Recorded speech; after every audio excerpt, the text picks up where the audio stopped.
우리 집사님들, 권사님들, 또 우리 교회를 사랑하는 마음 너무나 감사하고요. 오늘 또 교회를 사랑하는 마음을 가지고 가정을 사랑하라 라는 말씀을 또 우리 하고 있어요. 이 말씀에 대해서 함께 한번 나눠보도록 하겠습니다. 오늘 제가 21절부터 읽었더니 이게 끝부분인데 왜 읽나 해서 감시 이제 멈추신 분이 있으실 것 같아요. 목사님 22절부터 읽어야 되는 거 아닌가요? 라고 했는데 사실 22절부터 오늘 읽을까지 9절까지의 모든 말씀의 이끌림, 그러니까 가장 큰 뭐라고 그럴까요? 이끌어가는 아주 중요한 기관차와 같은 역할은 뭐가 하냐면 바로 21절이 하는 거예요. 21절이. 우리 다시 한번 읽어볼까요? 5장 21절 시작. 그리스도를 경외함으로 피차 복종하라. 아멘. 그리스도를 경외함으로 피차 복종하라. 이게 어떤 의미냐면 너희가 예수님을 사랑하느냐? 예수님을 존경하느냐? 예수님을 정말로 따르겠느냐? 그렇다면 너희는 어떠한 삶을 살라는 거예요? 피차 복종하라 라는 삶을 산 것입니다. 여러분 우리가 외세 치작도 많이 받고요. 일본에 또 식민지 생활을 하다 보니까 이 복종이라는 말에 대해서 굉장히 거부감을 느낄 때가 있습니다.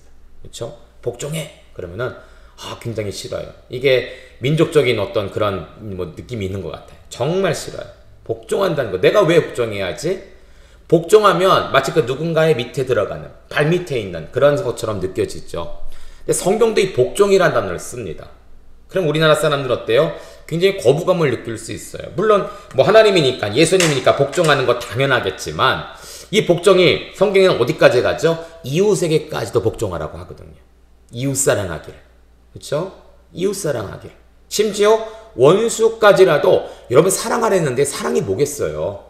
원수를 사랑한다는 게 뭐겠습니까? 그 원수 앞에 복종할 수 있는 마음까지 가야 되는 거예요. 이 복종에 대해서 굉장히 우리가 안티적인, 굉장히 거부한, 네거티브한 느낌이 있는데 성경에는 그냥 복종하라 하지 않고 한 가지 단서를 붙이죠. 뭐라고 합니까? 피차 복종하라. 피차 복종하라. 여러분 여기 밑에 제가 피차라는 단어를 알렐로이스라는 단어를 써서 이렇게 표현해 봤습니다. 이게 성경 원어에 나오는 글자예요. 피차, 알렐로이스. 이게 어떤 의미라고 하죠? 강요나 위압이 아니라 주의 명령에 순종하는 마음으로 어떤 복종이요? 상호 복종이다. 상호 복종이다. 이게 중요합니다. 이제 오늘 우리가 말씀을 배우는데 이제 남편에게, 아내에게, 자녀에게, 부모에게 또 이 당시는 이 기독교 교회 또 가정 가운데 종과 상전이 있었기 때문에 종과 상전에 대해 오늘날로 좀 달리 표현하자면 뭐 꼭 맞는 건 아니지만 직장의 상사와 부하, 그쵸? 이 여러 가지 그 단체가 있지 않습니까? 학교에 가면 선생님이 있고 학생이 있고 이런 여러 가지 우리의 삶을 살아가면서 가정과 또 가정 외에 내가 몸담고 있는 공동체, 이것이 교회일 수 있겠죠. 그쵸? 이 교회든지 이런 공동체 가운데 우리가 복종을 행하라라고 하는데 이 복종은 성경이 말하는 복종이 뭐냐면 바로 피차 복종이에요. 피차 복종. 그러니까 예수님께서 우리에게 복종하시고 우리에게 순종하시고 우리를 위해 사랑하시고 우리를 위해 희생하셨던 모습처럼 우리도 그렇게 행하라는 것이죠. 이 모든 것은 저 사람이 무서워서 저 사람이 더 많이 가져서 내가 좀 이렇게 비굴하지만 이게 엎드리라는 얘기가 아니라 주님께서 우리에게 주신 명령에 따라 순종하는 마음, 순종하는 마음. 내가 모자라서 없어서가 아니라 동등된 위치인데 동등된 위치면 뭐하러 복종하겠습니까? 뭐하러 고개를 숙이겠습니까? 그러나 주님의 명령이기 때문에 하라는 거예요. 주님의 명령이기 때문에. 내가 저 사람보다 더 많이 가졌어요. 더 많이 배웠어요. 더 튼튼합니다. 그렇다 할지라도 복종하는 마음. 이 복종을 달리 표현하면 주 안에서 순종하는 마음이다. 순종하는 마음이다. 오늘 성경의 여러 공동체에서 경험하는 성도들의 삶의 가장 중요한 것은 뭐냐? 피차 복종이에요. 이게 키포인트입니다. 이거 없이 21절이 없이 그냥 22절부터 보면 이제 이게 분란이 일어나는 거예요. 아니 왜 여자들은 남편한테 복종해야 되지? 예? 왜 자녀들은 부모에게 복종해야만 하는 거지? 나도 내 삶이 있는데? 이리 막 분란이 일어나는 거예요. 이것만 보면. 그런데 22절부터 6장 9절까지 이 말씀이 어디로 연결됐냐? 바로 5장 21절. 피차 복종. 여기와 연결된. 그러면 모든 것이 풀리는 거예요. 아내들아, 왜 남편에게 복종하느냐?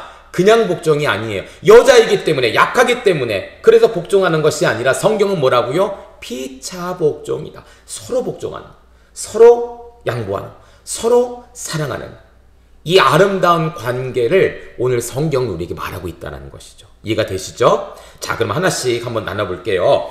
첫째, 5장 22절부터 33절은 아내들과 남편들에게 라고 나와 있습니다. 5장 22절 한번 같이 읽어볼까요? 시작! 아내들이여 자기 남편에게 복종하기를 주께 하듯 하라. 아멘. 아내들에게 먼저 이야기합니다. 남편들에게 복종하십시오 라고 이야기하죠. 또 5장 25절 같이 읽습니다. 시작! 남편들아 아내 사랑하기를 그리스도께서 교회를 사랑하시고 그 교회를 위하여 자신을 주신같이 하라. 아멘. 자, 뒷부분 나중에 보고 이 앞에만 보면 남편들에게 명령합니다. 아내를 사랑하십시오 라고 표현해요. 자, 6장 1절부터 4절까지는 자녀와 부모들에 관한 이야기가 나오죠. 우리 6장 1절 같이 읽어볼까요? 시작! 자녀들아 주 안에서 너희 부모에게 순종하라. 이것이 옳으니라. 아멘. 먼저 준 것은 자녀들에게 준 명령입니다. 누구에게 순종하라고요? 너희 부모에게 순종하라. 순종하라. 이것이 옳다죠. 또 우리 6장 4절 읽습니다. 시작! 또 아비들아 너희 자녀를 노엽게 하지 말고 오직 주의 훈계로 양육하라. 아멘. 자, 여기는 아비라고 나왔지만 사실은 엄마 아빠 모두를 말합니다. 부모님들에게 얘기하는 거예요. 부모들아 너희 자녀를 노엽게 하지 말고 교훈과 훈계로 양육하라 라고 나옵니다. 자, 또 6장 5절부터 9절은요 종과 상정들에게서 일합니다. 우리 6장 6절 같이 읽습니다. 시작! 눈가림만 하지 말고 사람을 기쁘게 하는 자처럼 하지 말고 그리스도의 종들처럼 마음으로 하나님의 뜻을 행하고. 아멘. 5절과 6절을 보면 종들아 라고 나오면서 자, 눈으로만 눈가림만 하지 말고 하나님을 섬기던 우리 상전들에게 그렇게 순종하라 라고 나오죠. 6장 9절 읽습니다. 시작! 상전들아 너희도 그들에게 이와 같이 하고 위협을 그치라. 이는 그들과 너희 상전이 하늘에 계시고 그들에게는 사람을 외모로 취하는 일이 없는 줄 너희가 알미라. 아멘. 상전들아 이야기하면서 뭐라고 합니까? 우리 자녀 이 하인들에게 이 집안에 있는 많은 권속들에게 위협을 그치고, 위협이 뭐예요? 난폭하게 하는 것 아니겠습니까? 그것을 그치고 하늘에 내가 하나님의 종인 것처럼 너희도 비록 상전이지만 사실 너희도 하나님의 종 아니냐? 그러니까 너희도 너희 종들에게 그런 마음을 가지고 행하라 라고 그렇게 이야기를 합니다. 자세한 건 좀 이따 나올 거고요. 여기까지만 볼게요. 여러분 보십시오. 5장 22절부터 33절, 6장 1절부터 4절, 6장 5절부터 9절까지인데 재미난 것이 있죠. 여러분들 표에도 나와 있지만 뭐가 먼저 나왔습니까? 아내가 먼저 나왔고 자녀가 먼저 나왔고 종들이 먼저 나왔어요. 이게 그냥 그냥 그럴 수 있지라고 생각하지만 사도 바울은 하나님의 마음을 표현하고 있는 거예요. 여러분 어떻습니까? 아내와 남편 누가 강해요? 남편이 강하죠. 주도권이 어디에 있습니까? 남편들입니다. 부모와 자녀 주도권이 어디 있습니까? 부모에게 있어요. 종과 상전 어디 있습니까? 상전에게 있습니다. 성경은요 강자에 초점을 둔 것이 아니라 약자에 초점을 두고 있다는 거예요. 아내들, 연약한 아내들을 먼저 언급해요. 그리고 자녀들을 먼저 언급합니다. 그리고 종들을 언급을 하죠. 이 당시 여자, 아이들, 종들은 사람 인원수에 포함되지 않을 정도로 굉장히 낮은 계층들이었어요. 이 성경에 여러분들 여자 이름이 나왔다는 것은 대단한 것입니다. 대단한 것이에요. 오늘날은 이제 그러면 안 되겠죠. 왜냐면 요즘 전 세계 여자 대통령 나오는 거고 여자 장관도 나오고 여자 장군도 나오기 때문에 여자 목회자도 마찬가지지만 지금은 그렇지만 이 당시에는 여자, 어린아이 그리고 종들은 그 수에 포함되지가 않을 그런 낮은 계층이었어요. 그래서 여러분 오병 이하의 역사에 장정만 5,000명이다. 여기 장정은 남자만을 말합니다. 노약자, 그쵸? 어린이들, 여자들, 또 그냥 왔겠습니까? 짐을 들어줄 종들도 같이 왔을 거 아니에요. 하나도 포함이 안 됐던 거예요.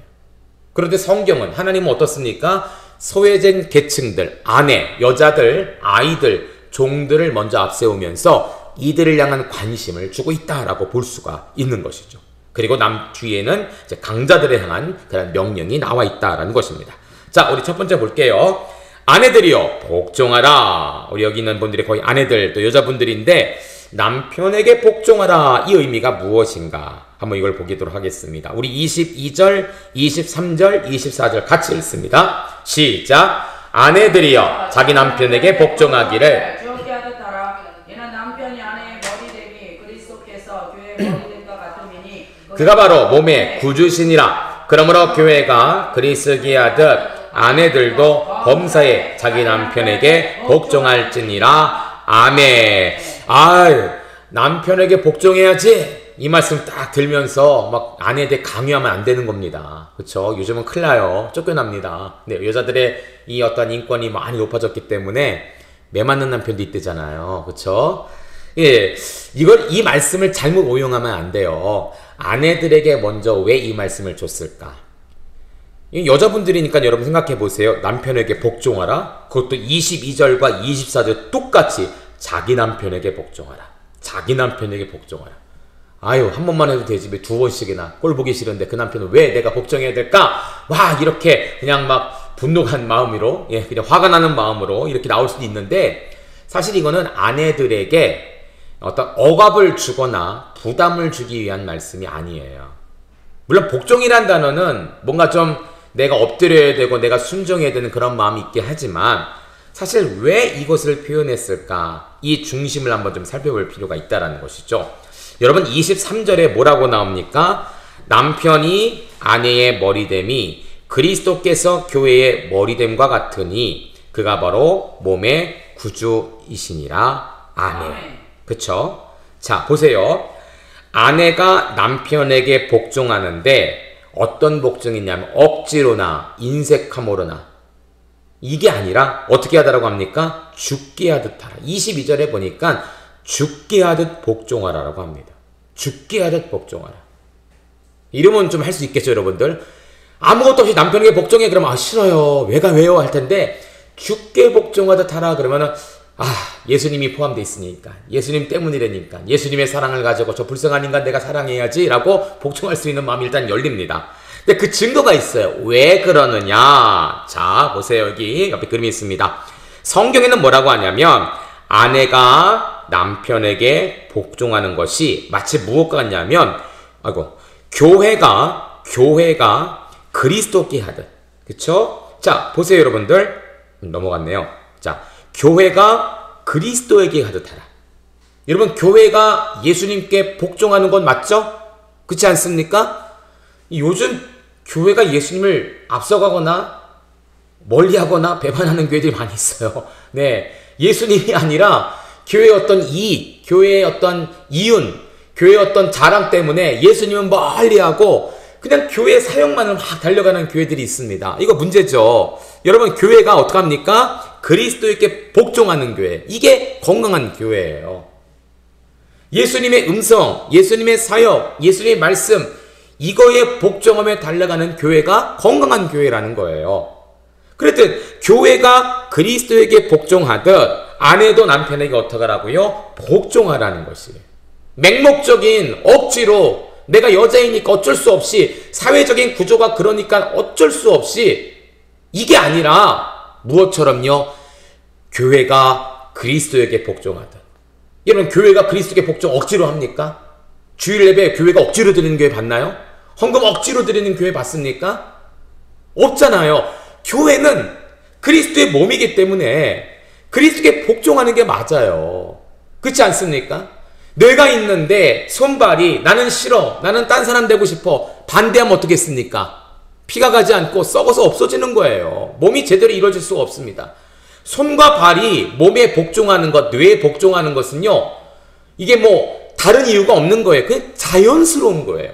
교회가 그리스도에게 복종하는 것 당연하듯이 남편들, 아내들이 남편들에게 복종하는 것도 당연한 것이라는 것이죠. 누구에게 하든 교회에게 하든 하는 것이다.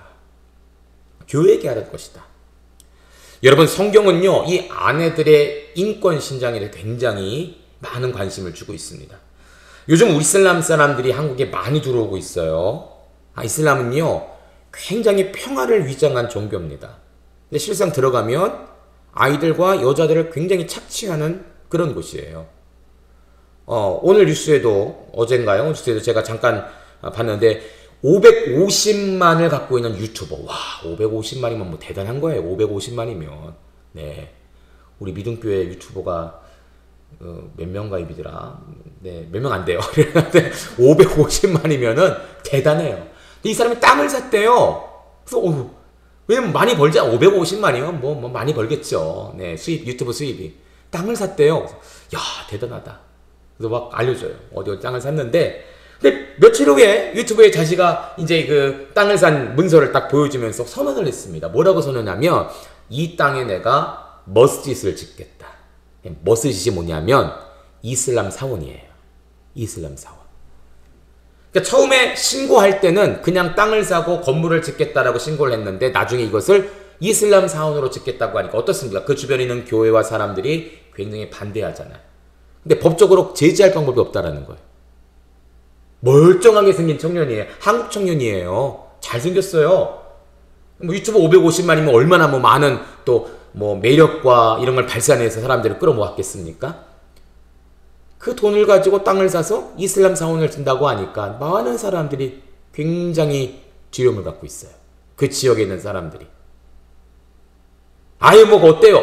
뭐 댓글 보니까 뭐 예전에는 뭐 십자군 정전 때 기독교인데 더 많이 사람을 죽였어요. 뭐 별달 게 나오는데 그건 그때 이야기고요. 지금요, 이슬람 사람들이 평화를 가장했지만 사실은 굉장한 착취의 종교입니다. 여자들의 인권, 지금 우리는 많이 올라갔잖아요. 이슬람은 아직도 낮아요. 여자들 누르는 거예요. 인권을 아주 누르는 거예요. 어려서 교육을 해서 이 사람들은 당연한 줄 아는데 사실은 누르는 거예요. 평화의 종교로 가장하지만 이런 곳입니다. 기독교는 달라요. 그렇죠? 기독교는 다릅니다. 여자의 인권을 먼저 해요. 하나님께서 이 여자들에게 이 당시 사회 구조가 여자들은 남편에게 복종하는 것이 당연한 것처럼, 그것이 마치 사회의 정의처럼 여겨지지만 성경은 복종이라는 단어를 쓰면서 그게 아니라는 거예요. 우리 교회 공동체는 세상에 있는 공동체와 다르다라는 거예요. 세상에 있는 사람들과 다르다라는 거예요. 이유가 뭔지 아십니까, 여러분들? 다음 구장 볼까요? 여기 복종이라는 단어가 나왔는데요. 자, 배경적 지식입니다. 제가 한번 찾아봤어요. 고대 남편은 아내가 자신에게 순종하기를 기대한다. 그래서 이 당시에 발견된 문서들을 보면 어떤 결혼 계약서에는 심지어 아내들에게 절대적인 복종에 대한 요구를 기술해 놓기도 했다. 그러니까 마치 이제 뭐 알바생을 구할 때 직장의 어떤 뭐 이렇게 직원들을 뽑을 때 몇 시까지 출근하세요, 몇 시까지 뭐 하세요, 몇 시에 퇴근하세요, 네, 어떤 날은 퇴근이 없이 합니다, 뭐 이렇게 적어 놓은 거, 월급은 일정입니다 적어 놓은 것처럼 결혼할 때 이런 서약들을 다 적어 놓는 거예요. 그래야 결혼을 할 수 있었대요. 그래야. 또 보세요. 헬라 사상에서는 이 당시 로마, 이쪽 헬라 사상 아니겠습니까? 남편과 아내를 동등한 존재로 여기지 않았다. 남편과 아내는 다른 존재. 어떤 다른 존재겠어요? 상하의 관계. 남편이 머리고 여자는 발이다 라고 생각하는 그런 곳이었죠. 나이 차이도 생각해 볼 수 있다. 흔히 남자들은 30세에 결혼을 하고 여자들은 10대에 결혼을 하는 거예요. 10대에. 우리나라 조선시대 때도 뭐 이런 일이 많이 있었겠죠. 그렇죠? 굉장히 나이든 아저씨와 젊은 어린 아이들이 이렇게 여자들이 결혼하는데, 그러니 10대 아이들이 무슨 힘이 있겠어요? 무슨 뭐 반항할 만한 힘이 있겠습니까? 육체적으로나 심적으로나 그냥 당할 수밖에 없는 거예요. 이게 이 당시에 아내들의 남편의 복종의 모습이에요. 그런데 여러분 보세요. 오늘 성경을 보면 22절과 다시 한번 볼까요? 여기 자, 남편에게 복종하는데 사도 바울은 어떠한 단어를 쓰느냐? 자기 남편이란 말을 씁니다. 자기 남편. 자, 똑같이 자기 남편 단어를 써요. 이 의미가 뭐냐면 보세요. 자기 남편이라고 반복해서 표현했는데, 이는 아내의 순종이 하나님이 아내 위에 세우신 한 남자에게만 제한되려는 것을 뜻하며, 자기 남편, 남의 남편 안 됩니다. 분류는 안 되는 거예요. 자기 남편만이에요. 내 남편에게만 순종하도록 하나님께서 이렇게 일단은 길을 열어주시고, 동시에 여러분 보세요. 자기라는 말이 뭘까요? 자기 남편, 내 것이라는 것이죠. 내 소유라는 거예요. 그렇지 않습니까? 자기 사람. 하나님께서 다윗을 자기 사람으로 삼으셨다는 것은 뭐예요? 내 소유라는 거예요. 내 소유. 그럼 보세요. 자기 남편이라는 것은 아내에게 주신 말인데 아내가 뭐라고 합니까? 내 남편이라고 하는 거예요. 남편을 무엇이라고 합니까? 내 소유라고 하는 거예요. 이 놀라운 거예요. 이 당시는 여자들은 남편의 소유물이었습니다. 그런데 성경은 사도 바울은 자기 남편이라는 말을 쓰면서 한 남편에게 복종할 것을 이야기함과 동시에 아내들에게도 뭐라고 합니까? 남편 역시도 너의 소유다라는 거예요. 여자만 남자의 소유가 아니라 남자도 동일하게 여자의 소유다. 부부는 서로의 소유이며 동등된 위치다라는 사실을 이렇게 알려주고 있다는 것이에요. 여러분 이해가 되십니까? 그렇죠? 자기 남편, 자기 사람, 내 거라는 거예요. 내 거. 이거 굉장히 큰, 이 당시에는요, 굉장히 큰, 아주 그냥 놀랄만한 일이에요. 그러니까 뭐, 조선시대로 말하면, 이렇게 양반과 하인이 있는데 서로 겸상을 한다거나 이런 거나 똑같은 거죠. 그쵸? 양반과 하인이 어떻게 겸상을 합니까? 종이. 근데 똑같이 얘기하는 거예요.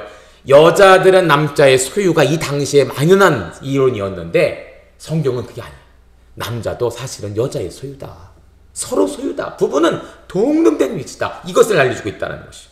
여러분 다음 페이지 볼까요? 존경이라는 단어가 나옵니다. 여러분 5장 33절 같이 한번 읽습니다. 5장 33절 에베소서 시작. 그러나 너희도 각각 자기 아내의 사랑행위를 자신같이 하고 아내도 자기 남편을 존경하라. 아멘. 여러분 분명히 복종이라는 단어가 나왔는데 오늘 아내와 남편의 이야기를 정리하면서 뭐라고 합니까? 존경이란 단어로 바뀌었어요. 존경. 사도 바울이 말하는 것은 바로 이것입니다. 복종이라는 이 당시의 사회적인 구조의 단어를 썼지만 사실은 무엇이냐? 존경의 의미예요. 리스펙이라고 하죠. 리스펙. 존경하다. 그러니까 상하관계의 복종이 아니라 서로의 소유권을 인정하는 동등한 위치의 존경이다 라고 말할 수가 있는 것입니다. 여러분 생각해 보세요. 남편이 가정에서 권위를 받으려면 누구의 권위가 있어야 될까요? 아내의 권위가 있어야 됩니다. 자, 무슨 말이냐면 이거예요. 아내가 맨날 남편 욕만 해요. 아이들이 있는데 네 아빠는 돈도 못 벌고 생긴 것도 저렇고 능력도 없고 막 이야기를 합니다. 그럼 여러분 보세요. 그 가정에서 남편의 권위가 쓰겠어요? 안 쓰겠어요? 못 쓰죠. 아이들도 자녀를 무시합니다. 남편의 권위가 쓰기 위해서는 가정 안에서 일단 남편의 권위가 쓰기 위해서는 누구의 권위가 가장 중요하냐면 아내의 권위가 중요한 거예요.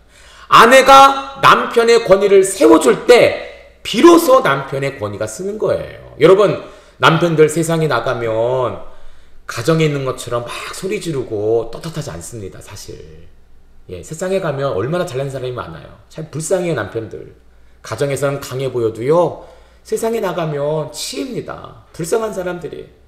근데 그런 사람들 가정에서도 치임을 받으면 안 되잖아요.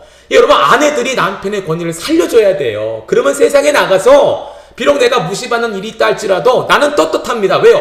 니들이 나를 무시해? 뭐 상관없어. 왜냐하면 가정에서 내 아내가 나를 사랑하고 내 아내가 나의 권위를 인정해주기 때문에 아내가 남편의 권위를 인정해주면 자녀들도 아빠의 권위를 인정해줍니다.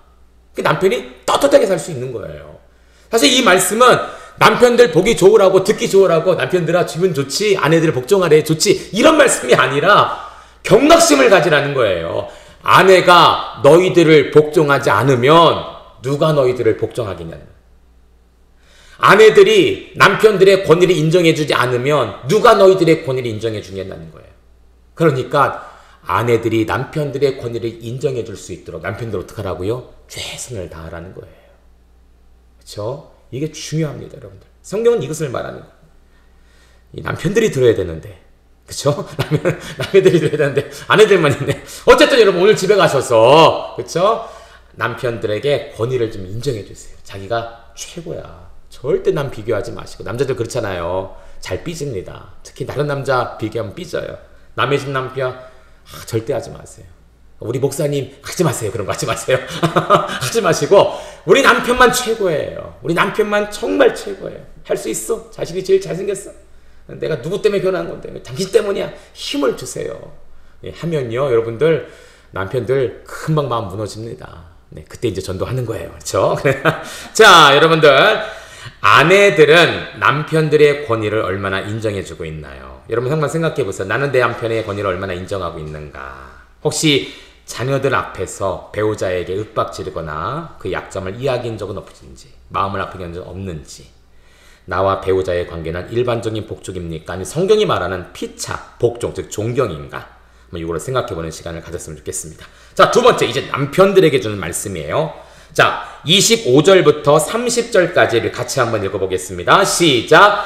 우리는 그의 몸에 25절 있죠? 네, 다시요. 시작! 남편들아 아내 사랑하기를 그리스도께서 교회를 사랑하시고 교회를 위하여 자신을 주신과 같이 하라. 이는 곧 물로 씻어 말씀으로 깨끗하게 하사 거룩하게 하시고 자기 앞에 영광스러운 교회로 세우사 티나 주름 잡힌 것이나 이런 것들이 없이 거룩하고 흠이 없게 하려 하심이라. 이와 같이 남편들도 자네에게 살아가기를 자기 자신을 같이 할지니 자기 아내를 사랑하는 자는 자기를 사랑하는 것이니라. 누구든지 언제나 자기 육체를 미워하지 않고 오직 양육하여 보호하기를 그리스도께서 교회에게 함과 같이 하나니 우리는 그의 몸의 지체임이니라. 아멘. 자, 두 번째 남편들에게 이야기합니다. 자, 남편들아, 너희 권위가 인정받기 위해서는 아내의 권위를 인정받을 수 있도록 해야 돼. 그래서 남편들은 뭐 해야 되냐면 아내를 사랑하라 라고 표현하는 거예요. 여러분 보세요. 25절과 또 29절부터 30절까지 샌드위치 구조라고 하는데요. 예, 겉에 빵이 있고 안에 고기가 있는 것처럼 이런 식으로 나와 있어요. 자, 25절에 그리스도께서 교회를 사랑하시고 라는 표현 나옵니다. 또 29절 30절까지 보니까 자, 그리스도께서 교회에 함과 같이 하라 라고 말합니다. 그러니까 남편들이 아내를 사랑하는 그 모습이 무엇이냐, 어떻게 사랑하느냐, 이 모습을 보여주고 있는 거예요. 이제 인풋과 아웃풋이라고 하죠. 입력과 출력이 있습니다. 인풋은 몸으로부터 받아들이고 출력은 거기서 어떤 작용이 일어나서 나오게 되는 거예요. 예를 들면 이 마이크가 이렇습니다. 제가 이야기를 하면 입력이 되잖아요. 어디로 입력이 되냐면 저 앰프로 입력이 됩니다. 그 앰프에서 소리를 증폭을 시켜서 출력을 하죠. 어디로 출력을 합니까? 스피커로 출력을 하는 거예요. 제가 아무런 소리를 안 내면 아무것도 안 들려요. 왜냐면 입력이 없기 때문에. 그쵸? 저는 어렸을 때 아버지를 잃게 되었습니다. 5살 때, 한 7살 때, 예, 아버지가 교통사고로 돌아가셔서 아버지에 대한 사랑에 인풋이 별로 없어요. 입력이 별로 없습니다. 그렇다고 제가 막 힘들고 어렵게 자란 건 아니고요. 제 주변에 고모님들이나 이모부님도 고모부님이 많이 계셨기 때문에 대신 그 사랑을 받긴 했지만 직접적으로 아빠에 대한 사랑, 아빠에 대한 어떠한 뭐라 그럴까요? 본보기? 이런 것들을 제가 별로 기억하지 않아요. 기억하고 있지 않습니다. 입력이 없어서 기억이 별로 없어요.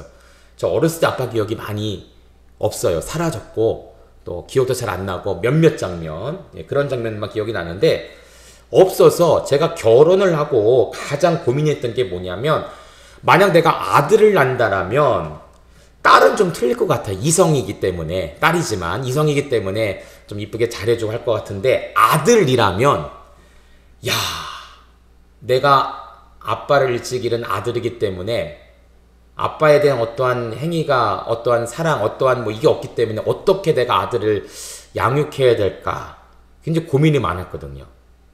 예. 근데 첫째 아들을 주셨고요.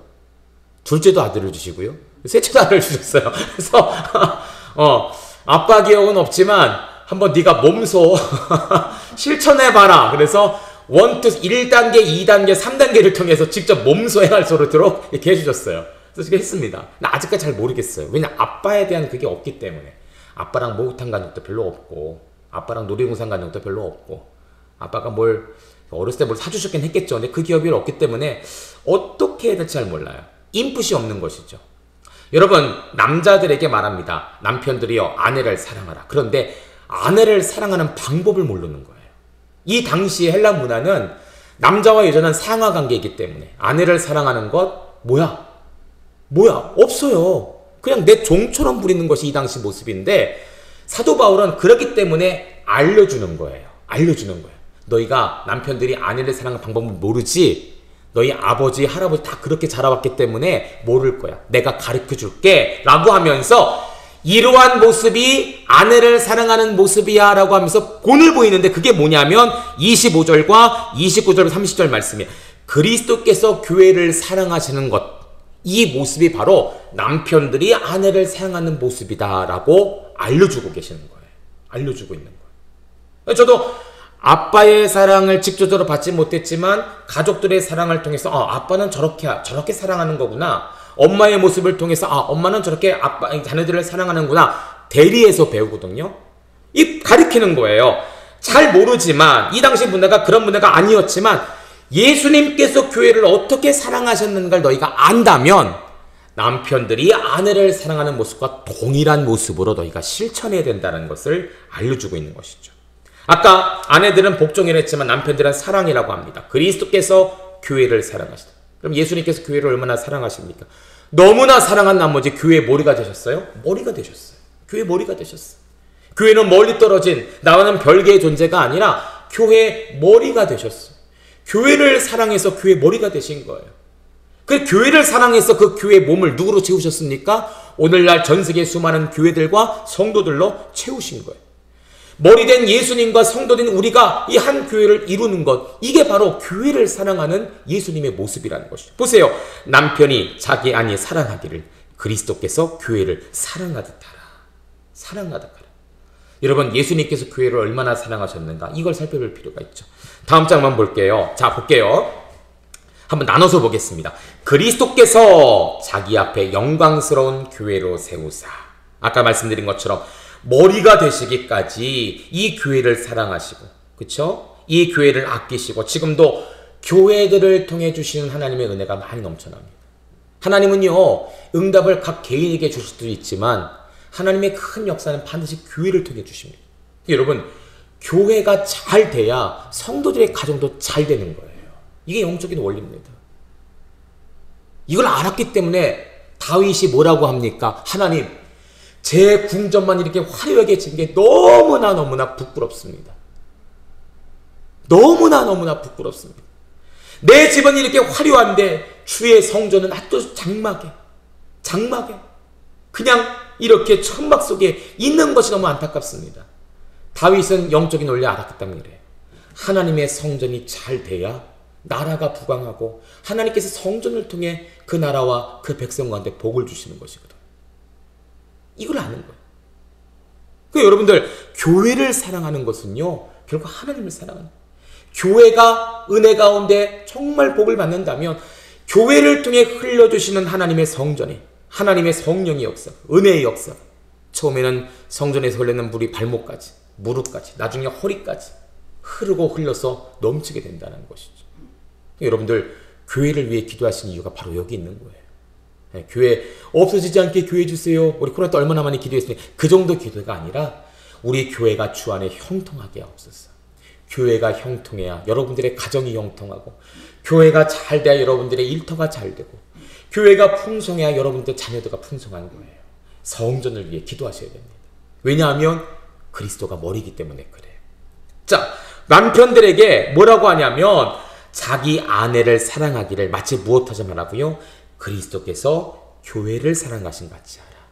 예수님께서 교회 머리가 되셔서 내 소유권을 주장하지 않았어요. 내가 교회 머리니까 다 갖고 와, 다 바쳐, 이러지 않으셨다라는 것이죠. 오히려 교회를 살리기 위해 자기의 몸을 희생하셨어요.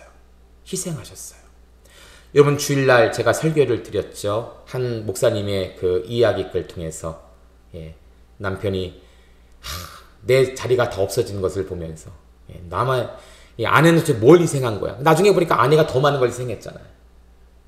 집에 와보니까 아내가 화장대를 거실 앞에 딱 두더니 있는 화장품을 다 치우고 조명을 달고 남편 노트북을 딱 켜서 남편이 일할 수 있는 공간을 만들어줘. 아유, 못난 남편, 저 같은 모습이죠. 근데 그 말씀이 뭐로 하죠?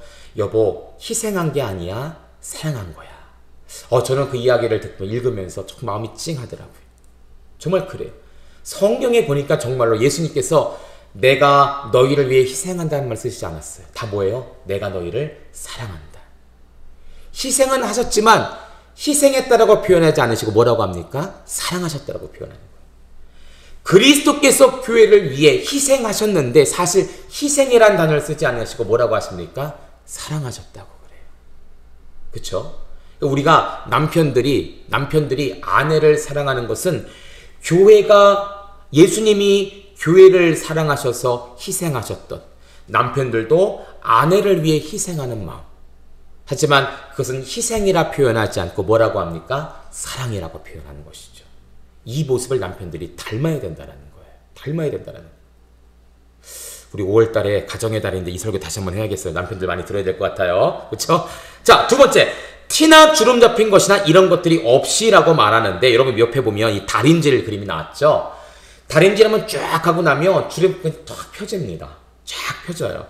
그렇죠? 자, 왜 그러냐면 남편들에게서 제가 적어놨습니다. 자, 보세요.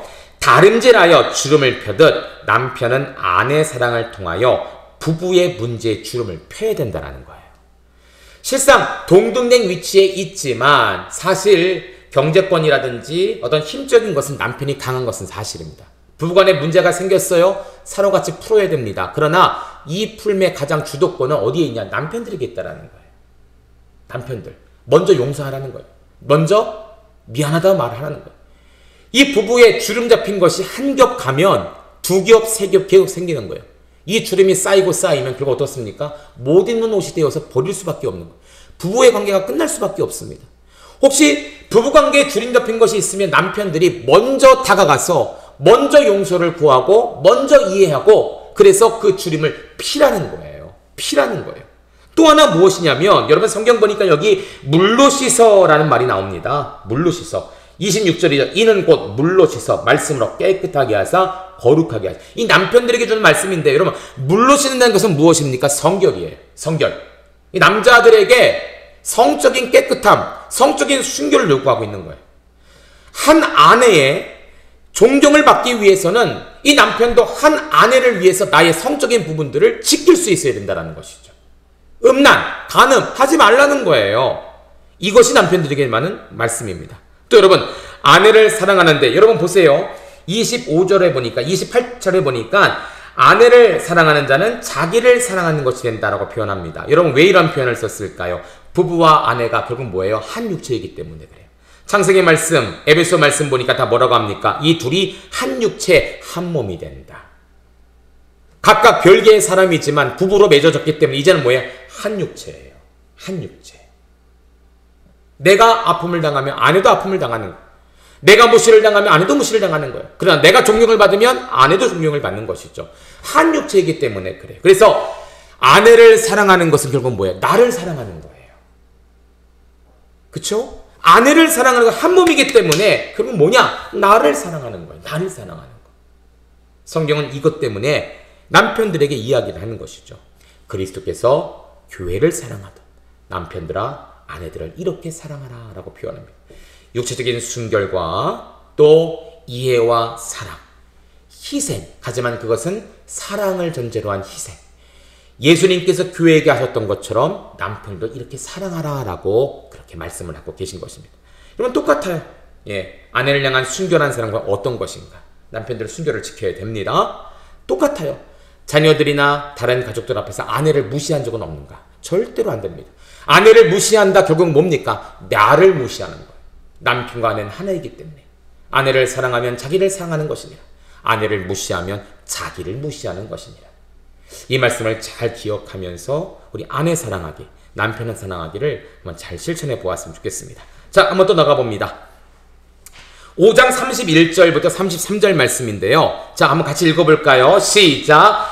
그러므로 사람이 부모를 떠나 그의 아내와 합하여 그들이 한 육체가 될지니 이 비밀이 크도다. 난 그리스도와 교회에 대하여 말하느라. 그러나 너희도 각각 자기 아내 사랑이를 자신같이 하고 아내도 자기 남편을 존경하라. 아멘. 자, 여러분 이 30절까지 해서 아내 사랑하기를 남편 사랑하기를 끝난 줄 알았더니 사도 바울은 첨가로 부록으로 뭔가를 하나 또 남겼어요. 그쵸? 31절 그러므로 사람이 부모를 떠나 아내와 합하여 한 육체가 된다. 또 33절 너희도 각각 자기 아내 사랑하기를 자신같이 하고 아내도 자기 남편을 존경하라. 자신같이 한다는 게 뭡니까? 한 육체처럼 말하는 거예요. 아니 아까 말씀이 끝났는데 왜 또 이런 말씀을 하셨을까? 중요한 것은 32절입니다. 여러분 다시 한번 읽어보세요. 32절 시작. 이 비밀이 크도다. 나는 그리스도와 교회에 대하여 말하노라. 사도 바울이 이해하고 싶은 주된 핵심 바로 이거라는 거예요. 이 비밀이 크도다. 내가 왜 남편에 대해서 아내에 대해서 말한 줄 아느냐? 바로 이 비밀 때문에 그래. 이것 때문에 내가 이렇게 얘기한 거야. 그게 뭐냐면 32절 뭐라고 합니까? 나는 그리스도와 교회에 대하여 말하노라. 사도 바울은 이것 때문에 말하는 거예요. 이것 때문에. 여러분 어떤 의미인지 아시겠습니까?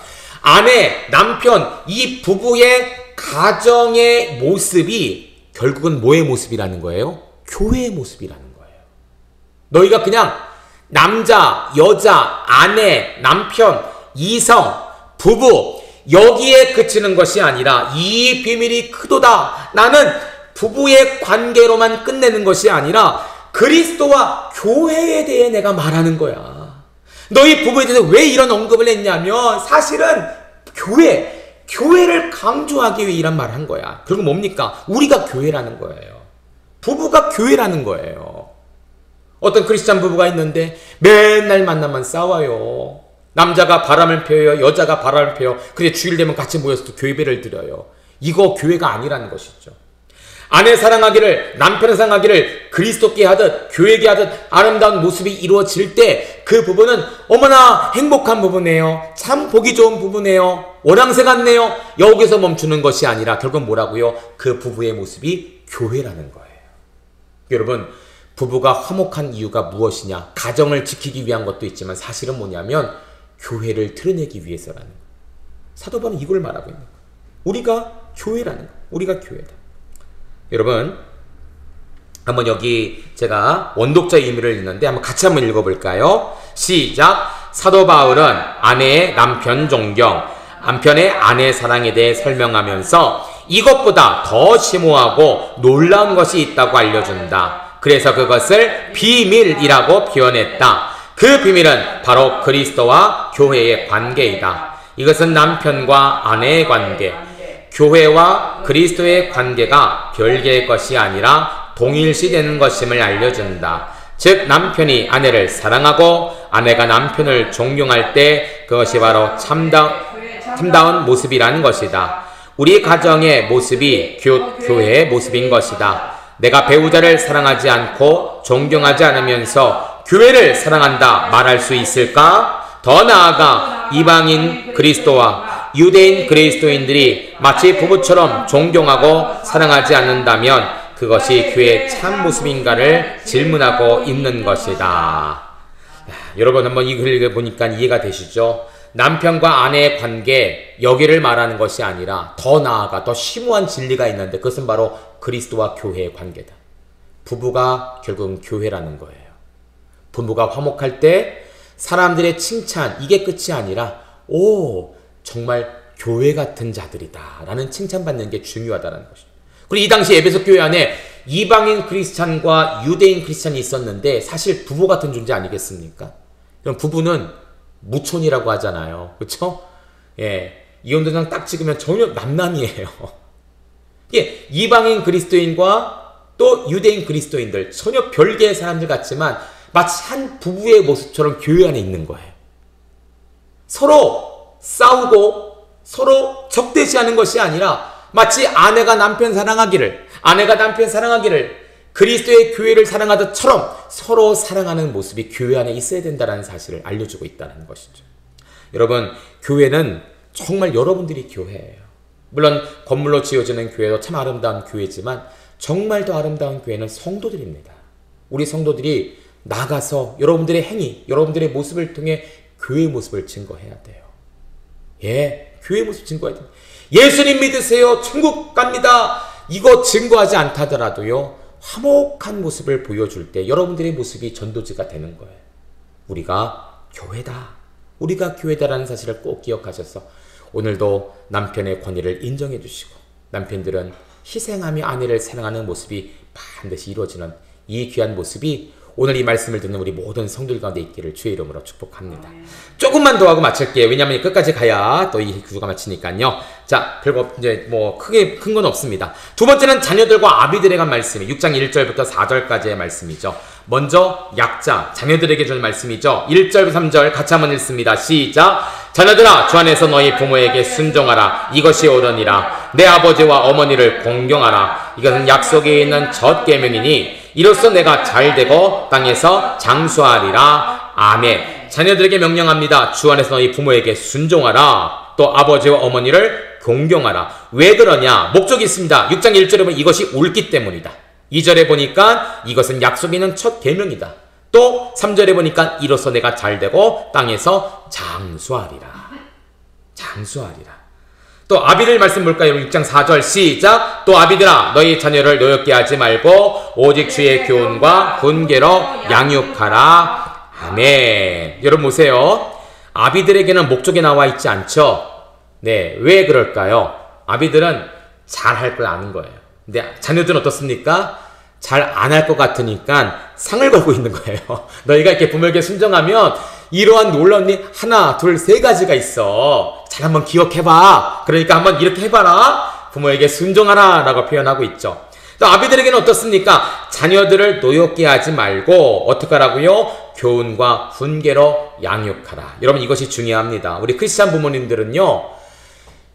뭐 서울대생, 과외선생 붙여주는 게 중요한 게 아니에요. 그게 중요한 게 아닙니다. 뭐 몇백만 원짜리 과외 붙여주는 거 중요한 거 아니에요. 예. 자랑은 아니지만 여러분 한번 들어보시길 바랍니다. 저희 이제 큰애가 대학에 가지 않았습니까? 어느 날은 굉장히 고민스럽게 얘기하는 거예요. 예, 자기가 이제 늦게 음악도 시작했고 또 가보니까 이 빈부의 교차가 굉장히 크게 느껴지더라고. 특별히 예술계통은 돈이 많이 들어가기 때문에 돈이 많이 들어갔기 때문에 저도 처음에 그래서 좀 반대를 했거든요. 취미로 해라. 우리가 이제 더 이상 해줄 수 있는 그런 여력이 되지 않기 때문에 들리는 것이 있잖아요. 들리는 이야기를 보니까 뭐 대학 교수를 붙여야 되고 뭐 피아노도 뭐 어느 정도 이상은 해야 되고 도저히 안 되는 거예요. 그래서 하지 마라. 취미로 하는데 본인이 워낙 하고 싶으니까 그래 한번 해보자. 기도만 해보자 그랬어요. 갔더니 차이가 나는 거예요. 뭐 실력도 실력이지만 아이들 뭐 느끼는 것, 아이들 뭐 입는 것, 아이들 뭐 레슨 받는 게 너무 차이가 나는 거예요. 고3 되니까 이야기하더라고. 아빠 어떤 아이는 월 800만 원에 이 레슨비가 들어간대요. 레슨비 또 방 잡아서 훈련하는 거 뭐 이거 해서 월 800만 원. 와, 월 800이면 1년이면 10달만 해도 8천이고 그쵸? 1년이면 한 1억 가까이 되는. 야, 얼마나 투자를 한 거야. 얼마나 투자를 한 거야. 그런 얘기 들으면 또 이게 마음이 위축되잖아요. 저렇게 투자하면 좋은 결과가 나오고 우리 부모님은 나는 그렇게 못하는데 혹시 안 되면 어떡하나. 그래서 야, 그게 중요한 게 아니야. 우리의 든든백은 8천만 원, 800만 원이 아니라 하나님 말씀이고 하나님 아니겠냐. 끝까지 한번 해보자 라고 했어요. 그런데 결과적으로는 저희 아이가 서울 쪽으로 대학을 가고 그 아이는 떨어지고 말았어요. 물론 지금 재수하면서 열심히 또 준비하고 있지만 그래서 떨어졌다는 건 아니지만 봐라. 월 800만 원, 1000만 원 들여서 공부하는 것도 물론 중요하지. 여러 개 된다면. 근데 더 중요한 것은 바로 너희 부모가 물질적으로는 여력이 없지만 너에게 준 것은 뭐냐면 주의 교훈과 훈계다. 너를 위해 기도로 밀어주고 또 교우들이 성도들이 함께 기도로 밀어주고 너도 최대한 기도하면서 나아갔기 때문에 하나님께서 이렇게 우리의 실력과 우리의 형편을 뛰어넘게 그렇게 하지 못했지만 오히려 그렇게 한 것 이상으로 하나님께서 붙여주지 않았느냐. 이게 간증이다. 이게 간증이다. 그거 뭐 얘기하고 다니라고 했어요. 18명의 피아노과 학생이 입학을 했는데 5명이 현역이래요. 고3. 순수한 고3은 5밖에 안 돼요. 나머지 13명은 재수 3수생들이에요. 그만큼 현역들이 지금 순수한 고3들이 들어가기 힘든데 너는 되지 않았냐. 너보다 잘하고 너보다 뛰어나고 뭐 너보다 돈 많이 투자한 아이들 뭐 여러분들만 로마로 피아노의 고장 로마로 가서 로마에 가서 로마에 있는 대학 교수에게 레슨을 받고 온 아이들도 있는데 다 떨어졌어요. 예, 물론 높은 대학에서도 그렇게 하지만 그러나 그렇게 하지 못했음에도 불구하고 하나님께서 너의 실력 이상으로 좋은 곳에 붙여주지 않았느냐. 왜냐하면 우리가 밀어주지는 못했지만 나는 밀어주지 못했지만 딱 하나 주의 교훈과 훈계로 너를 양육했고 기도로 밀어줬고 모든 성도들이 우리 믿음교회 성도들이 함께 기도해 주셨기 때문에 된 것이다. 이게 너의 간증이다 라고 이야기를 했습니다. 여러분 주의 교훈과 훈계로 양육하는 것 중요합니다. 막 비싼 과외 물론 여러 대신 붙여야겠죠. 그러나 더 중요한 것은 우리 아이들에게 말씀을 양육하는 거예요. 기도를 양육하는 거예요. 지금 다 큰 성인도 마찬가지입니다. 아이를 낳은 성인 자녀도 마찬가지. 다 컸으니까 알아서 할게. 아닙니다. 여러분 이 아비드라는 말씀은요. 이 아이들이 다 큰 데까지가 아니라 내가 죽기 전까지도 우리 자녀들을 이렇게 양육하라는 거예요. 자녀들을 노엽게 하지 말고 오직 주의 교훈과 훈계로 양육하라. 다 큰 성인이라 할지라도 자녀들을 주의 말씀과 훈계로 양육할 수 있도록 이끌어야 돼요. 말씀의 자리에 이끌어야 돼요. 우리 손주들 말씀의 자리에 이끌어야 돼요. 이게 우리에게 주신 부모에게 주신 하나님의 명령이라는 거예요. 명령. 여러분 명령 뭔지 알죠? 행해야 되는 것입니다. 해도 되고 안 해도 되는 것이 아니라 해야만 하는 것이에요. 이것을 잘 한번 기억했으면 좋겠습니다. 마지막으로 여러분들 또 한번 볼까요? 종과 상전의 관계입니다. 6장 5절부터 8절까지 보니까 종들에게 어떤 명령이 아니면 두려워하고 떨며 성실한 마음으로 그리스도께 하듯 상전에게 순종하라. 눈가림만 하지 말고 그리스도의 종들처럼 마음으로 하나님께서 행하고 기쁜 마음으로 섬기기를 주께 하듯 하고 사람에게 하지 말라라고 표현합니다. 여러분 5절과 6절에 7절에 종들에게 어떤 것을 강조하냐면 마음을 강조합니다. 마음으로 그쵸? 마음으로. 그러니까 하기 싫은데 억지로가 아니라 마음을 다하여 상전에게 순종하는 것이 크리스찬 종의 모습이라는 거예요. 그쵸? 자, 이렇게 하면 하나님 어떻게 하시냐? 9절, 8절 말씀 같이 읽어보세요. 8절, 6장 8절 시작. 이는 각 사람이 무슨 선행하든지 종이나 자연이나 주께로부터 그대로 받을 줄 알미라. 종들이 상전들에게 순종하는 것은 당연한 것입니다. 이 당시 문화는요. 뭔가 대가를 바라는 게 아니에요. 내가 종이기 때문에 당연히 해야 돼. 그러나 성경적인 종의 가르침은 다릅니다. 이렇게 마음으로 했을 때 성경은 종들에게 어떤 약속을 하느냐? 무엇이나 주께로부터 그대로 받을 줄 알미라. 주께로부터 그대로 받을 줄 알미라. 너희가 마음을 다하여 주인을 섬기면 너도 하나님께서 그대로 갚아주시는 일들이 있다라는 거예요. 이것을 소망하며 섬기라는 것이죠. 또 상전들입니다. 6장 9절 같이 읽습니다. 시작. 상전들아 너희도 그들에게 이와 같이 하고 위협을 그치라. 이는 그들과 너희의 성전이 하늘에 계시고 그에게는 사람을 외모로 취하는 일이 없는 줄 너희가 알미라. 아멘. 그들에게 이와 같이 하고, 여러분 이와 같이 한다는 게 뭐예요? 이와 같이 한다는 게 뭐예요? 앞에 나온 마음으로 하라는 거예요. 마음으로. 왜냐하면 아까 9절에 뭐라고 나오냐면 너희의 상전이 하늘에 계신 줄 그에게는 사람이 외모로 취한 일 없는 줄 알미라. 너희도 사실은 주인이지만 실상은 뭐예요? 하나님 안에서는 종이라는 거예요.